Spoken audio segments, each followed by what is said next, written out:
సంధ్య ఏమైందో చూడు. Hello hello లేమ్మా. హలో అమ్మా లేమ్మా. నీకేం కాలేదు కదా? ఏం కాదు, భయపడకు. ఏం భయపడిన అవసరం లేదమ్మా, వాళ్ళు వెళ్ళిపోయారులే.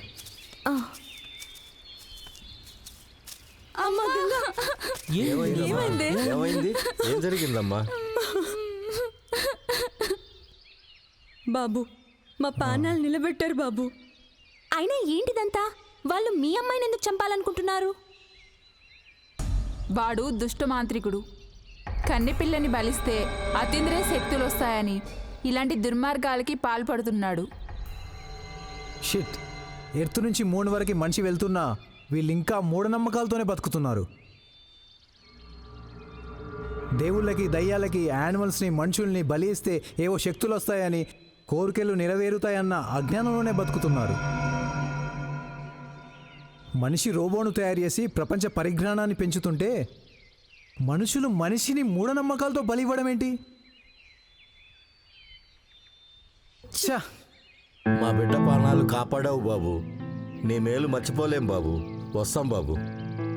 హలో, ఎక్స్క్యూజ్ మీ, చెప్పండి బాబు. ఇక్కడ హారిక రిసార్ట్స్కి ఎలా వెళ్ళాలి? హారికానా? నేను వెళ్తుంది అక్కడికే. నాతో రండి, చూపిస్తాను. వెళ్దాం పద సంధ్య. మీరు మీ అమ్మాయిని జాగ్రత్తగా తీసుకెళ్ళండి. దండాలు బాబు. బాబు ఓకే పద సంధ్య.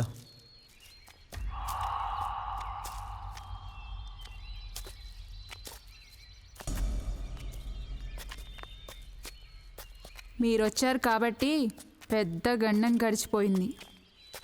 లేదంటే ఆ పాప పరిస్థితి ఏంటో. హాయ్ బాబోయ్, తలుసుకుంటేనే చాలా భయమేస్తుంది. అందులోకి ఈరోజు అమావాస, చీకటి పడుతుంది. త్వరగా నడవండి.